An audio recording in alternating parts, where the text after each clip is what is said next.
Hey skaters, thanks a lot for tuning in. This video is my checklist for an inline skating marathon. I am step by step going to guide you through all the different things you need to know and need to prepare for your next inline skating marathon.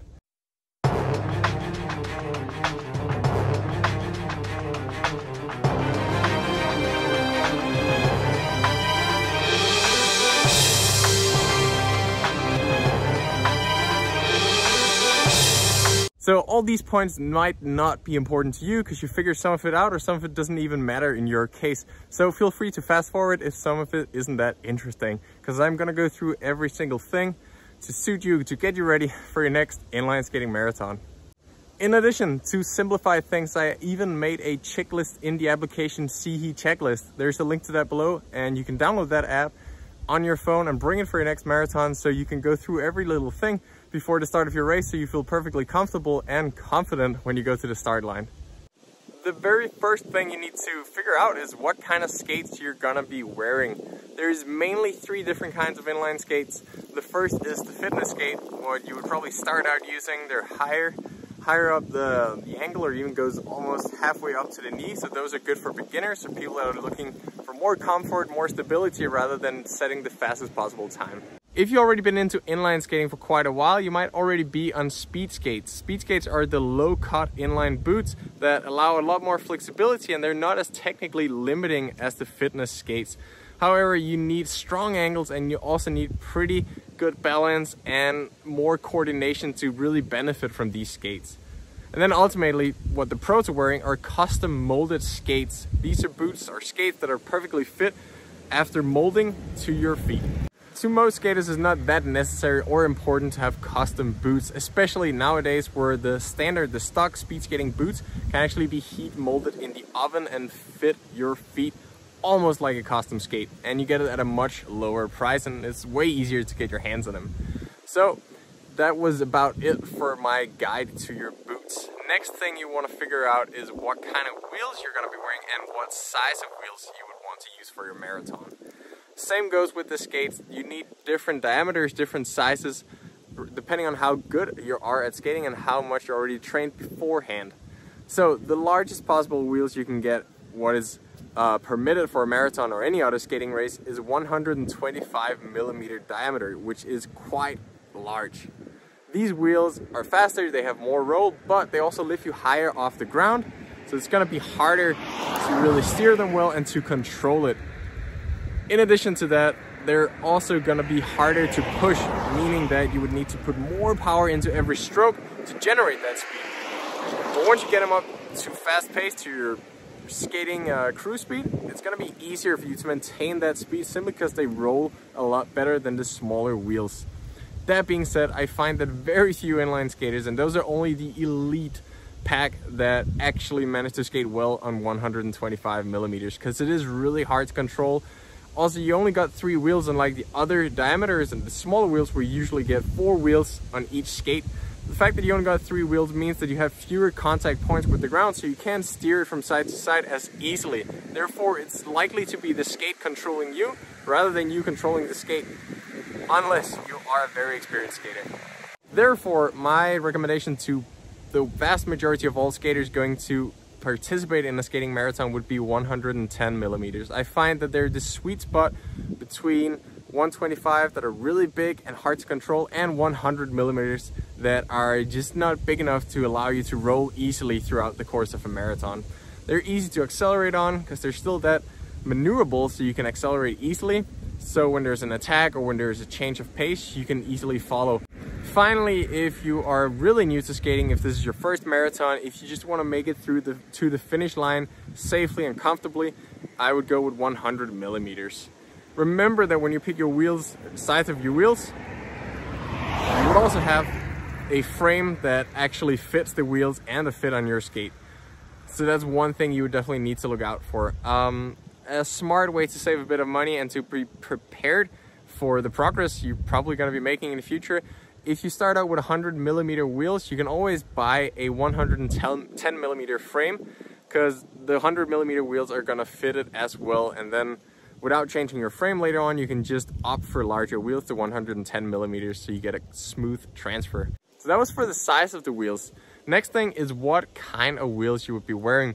If you look at the pro packs and the pro pelotons in inline skating, you would find that a lot of athletes, a lot of the skaters are going to be using wheels from the brand called MPC, which I myself also use even before I was sponsored. MPC wheels just have a very flexible hop that gives you this spring and bounce effect, but given that they also are a little more flexible, they're also comfortable to skate on. So MPC wheels, there's a lot of different brands out there. I use Hydrogen Pro. I can throw a link in the description so you can look into that.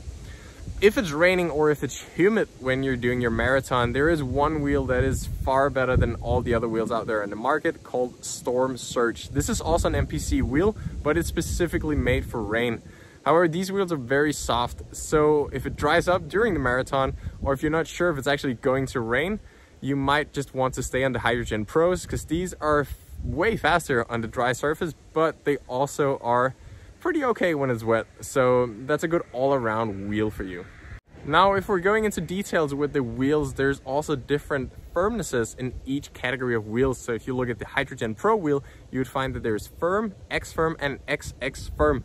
To be honest, I don't think these makes a massive difference compared to the size of the wheel or the brand of the wheel, but if you want a comfortable ride, if you're skating on rough and a rough surface, a rough tarmac, you'd probably want to go with a firm or X-firm wheel. And on the other hand, if the marathon course is a really smooth tarmac, then you can go with X-firm or even XX firm. It's also totally okay if you can't figure out which one to use, to mix them up. And if you do this, you would want the softest wheels to be in the front and the back of your skate, and the harder wheels in the middle. This will allow you to maneuver a little easier. You won't slip in the turns, but you still get a little more roll because you have those firm wheels in the middle of your skate.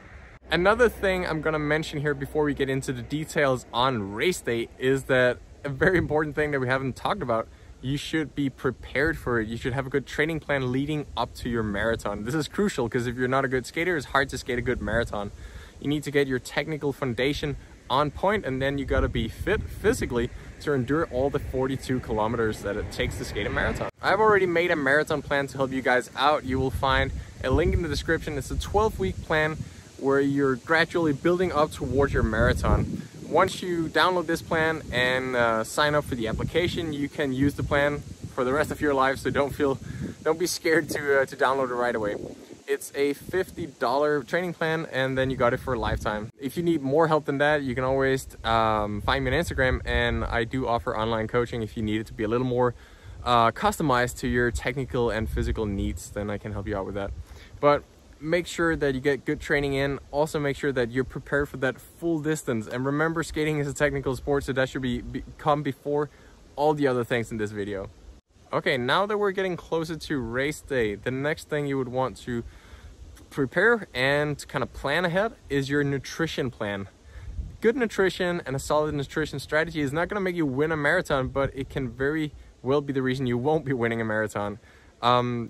Marathons would take, depending on how fast you are, from 1 to 2 hours, which is a very long effort. Therefore, you can really benefit from eating and fueling up as you go along the course. It's really individual what you would want to eat. However, you should look for nutrients that are high on carbohydrate and relatively low on fat and protein. We can't really digest or use fats or protein during the marathon. However, carbohydrates can easily be absorbed, and they will give you energy to make you endure the entire marathon until the finish line. Like I just said, the nutrition is pretty individual. Some people like bars, and other people find bars hard to digest because they're a little too filling for them during a marathon. Therefore, you can opt for gels that are more liquid and easier to swallow. They're pretty simple and they fit easily in the back pocket of a skating suit. And ultimately, if you don't really want to eat anything, you can just mix some isotonic in your water bottle, and then you're naturally gonna kind of add a little bit of carbohydrate throughout the marathon. Speaking of nutrition, there's also a few things you can do before the marathon actually starts. Make sure to get a solid breakfast, some high quality fiber-rich carbohydrates, preferably about 3 hours before the start of the race. That would be the ideal time to take the last big meal before your event.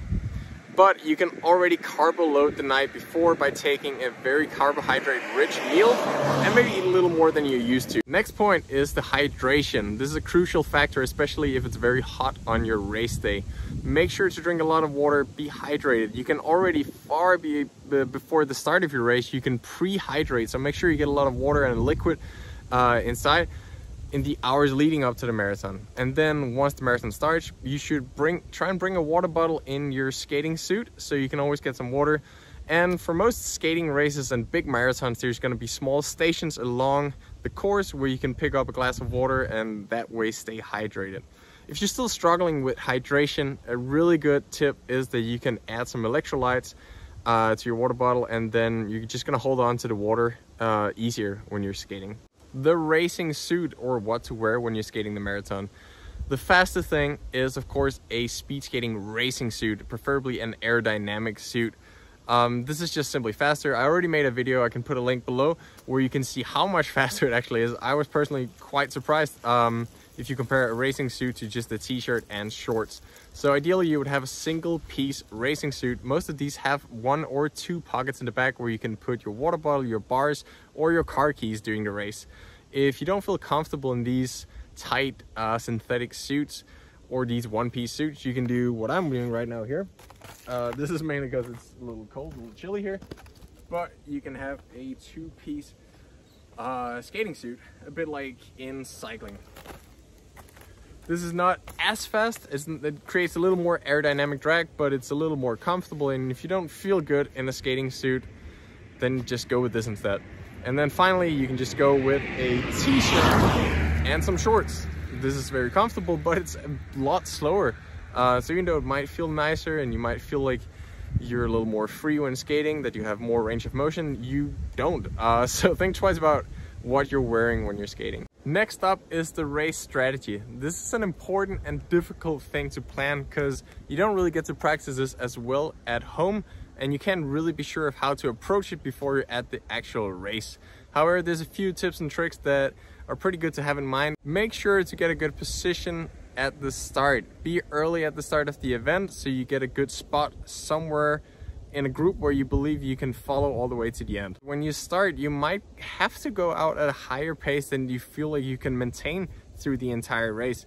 The reason for this is that the most intense minutes of a marathon are very likely to be the first few kilometers and the final few kilometers. Because in the beginning, a lot of people are fighting for positions, and the first kilometers are also where the skaters, the participants, are going to be divided in different packs.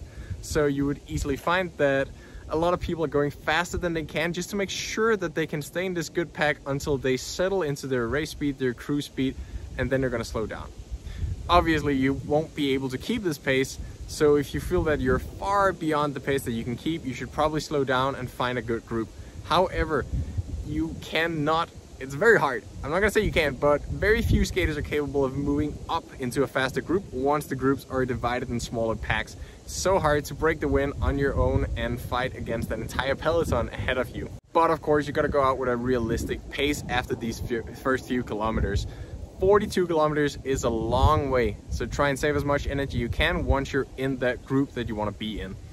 Make sure to find a good skater, preferably a larger skater that can take more of the wind away from you and break that. But find somebody comfortable to skate behind and get a good rhythm. Even though a marathon is an awfully long race, you still gotta stay awake and focused throughout the entire race. Because everything can happen. There could be an attack at any moment, and there can also be crashes at basically any moment as well. So stay awake and stay aware of what's happening around you. Take advantage of the right moments to pass the people in your pack. So whenever the speed goes down, you can easily just jump out of the pack, past a few people. You might not even have to do more steps because they're slowing down. A lot of people are just going to put their hand on the lower back of the person in front of them.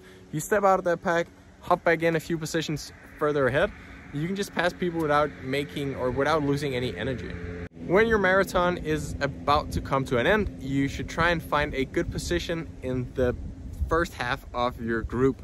Preferably, if you find a skater that you know is a good person, a good skater to follow, try and find the back of that person and follow him until the end of the marathon. Of course, you want to pass him when you get closer to the finish line, but remember, even 200 or 300 meters is very long for an all-out sprint. So stay in the draft as long as you can and only pass the person in front of you if you're in the best half of the group when you are a few hundred meters away from the finish line, when you're sure that you can maintain that final distance at an all-out sprint at a high pace.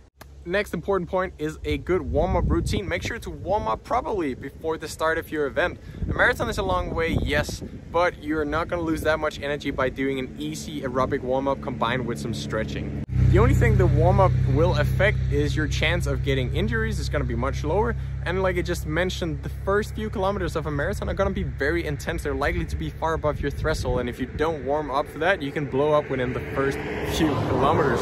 So do a good warm-up. If you don't have the ability to do it on skates, who knows, there might not be space for it. You can always warm up on shoes, but make sure to try your warm-up routine at home before the day of the marathon so you kind of know what works for you. The last little point I'm going to mention here is a boring point. It's a practical thing, but you must remember your race numbers.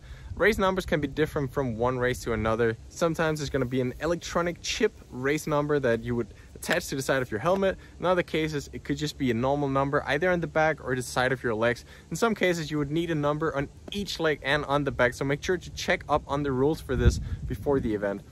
And like I just mentioned, sometimes you would have the number with the chip inside it on your helmet, but in other cases you would have an actual chip, a little transponder device that you would have to mount either around your ankles or on the front of your skates. A good little hack here so you won't forget it is that already the night before, if it's that kind of chip, a lot of them have 2 holes in it, so you can kind of dig through your laces and then attach it to the front of your skates. Of course, the chip is what's gonna be measuring your time, so don't forget that. That was everything I had to share with you guys for a marathon.